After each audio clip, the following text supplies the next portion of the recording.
A plataforma de desenvolvimento Plune funciona de forma integrada à plataforma de execução. Para ativar o modo desenvolvedor, basta clicar no ícone laranja Desenvolvedor. Ao ativar o modo desenvolvimento, uma série de elementos laranjas vão aparecer em toda a plataforma, como por exemplo, nova aplicação, recarregar menu e dentro dos módulos, nova tabela. Clicando em nova tabela, por exemplo, no modo demonstração, uma janela irá se abrir para cadastrar os detalhes dessa tabela. Primeiro, devemos definir o nome da tabela. Observe que o nome do aplicativo já está preenchido, pois nós clicamos em nova tabela dentro do aplicativo Demo. Devemos escolher o tipo de persistência. Se essa tabela é uma tabela de dados persistente, que é uma tabela normal que armazena dados, se é uma classe não persistente, uma tabela específica que não armazena dados, se é uma tabela apenas de log e rastreabilidade ou uma tabela de execução. No nosso caso, vamos escolher uma tabela de dados persistente, que é o mais comum. Devemos escolher um nome para exibição dessa tabela. O nome da tabela é o nome que irá ficar no banco de dados. Já o nome para exibição é o nome que o usuário vai ver. Temos acima uma série de abas que nos permitem definir as opções avançadas para essa tabela. Vamos nos resumir nesse treinamento apenas a especificar uma descrição da tabela,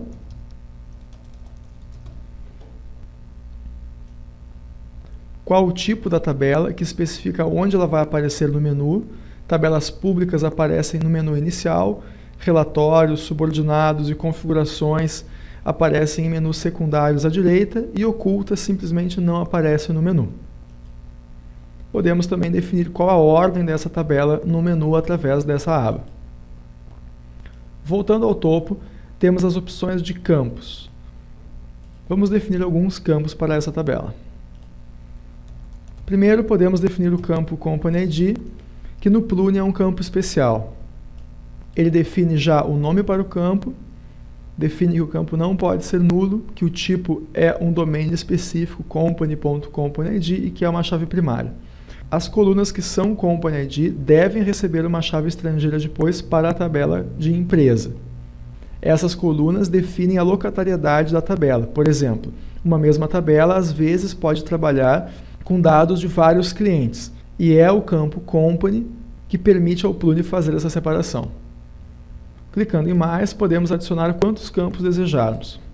Por exemplo, nome do campo do banco de dados, ID, nome para exibição é o nome que o usuário irá ver, se esse campo é um nomeador dessa tabela ou não, se ele vai aparecer por padrão nas listagens, se ele realmente armazena no banco de dados, se ele pode ou não ser nulo, o tipo do campo e se ele é a chave primária. Vamos adicionar mais um campo. O campo de descrição provavelmente deve ser um descritor da tabela. Aparece por padrão, armazena, não pode ser nulo, tipo varchar 128, não é a chave primária. Por fim, vamos colocar um campo de data. Também não pode ser nulo, tipo date, valor default e não é a chave primária. Observe que as definições de campos, tipo do campo e valor default seguem as mesmas regras do banco de dados Postgres.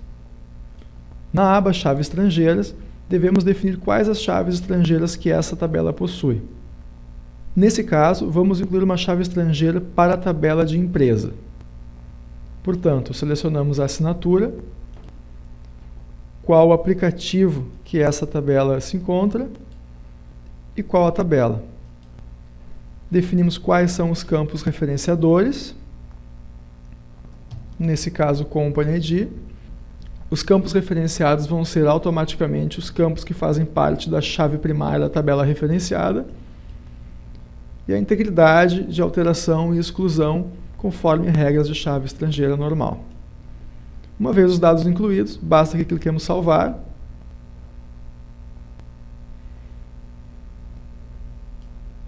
E o sistema deve ter se encarregado agora automaticamente de registrar essa tabela no sistema e disparar todos os comandos necessários para a criação da tabela, dos campos e das chaves estrangeiras no banco de dados.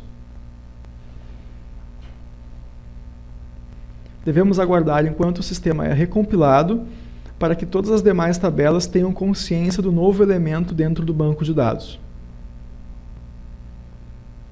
Após o sistema compilado, podemos clicar OK, fechar a janela e voltar para o módulo de demonstração.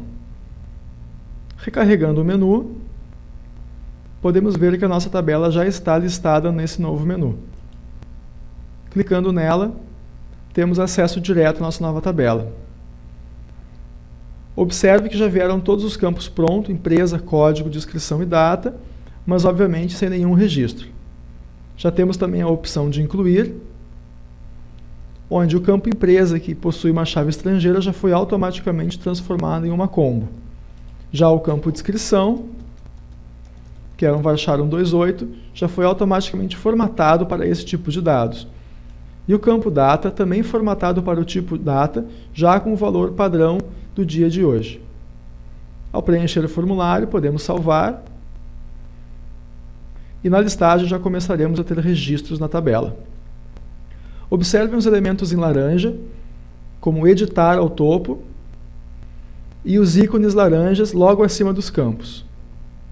Através desses ícones, podemos voltar ao formulário de edição da tabela e eventualmente alterar qualquer dados que desejemos, ou clicando na coluna, alterar direto as informações da coluna. Observe que nas configurações das colunas temos uma série de informações adicionais que não estavam presentes na nossa inclusão inicial. Podemos agora trabalhar com essas abas avançadas que se exibem ao topo para customizar o comportamento desse campo conforme nossas necessidades.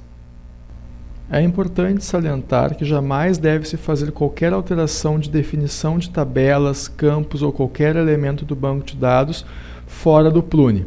Sempre deve-se usar a interface de desenvolvimento do Plune para realizar qualquer alteração de software. Alterações feitas por fora do Plune, caso sejam efetuadas, não são propagadas pelo MVS, causando problemas de sincronização com a nuvem de servidores.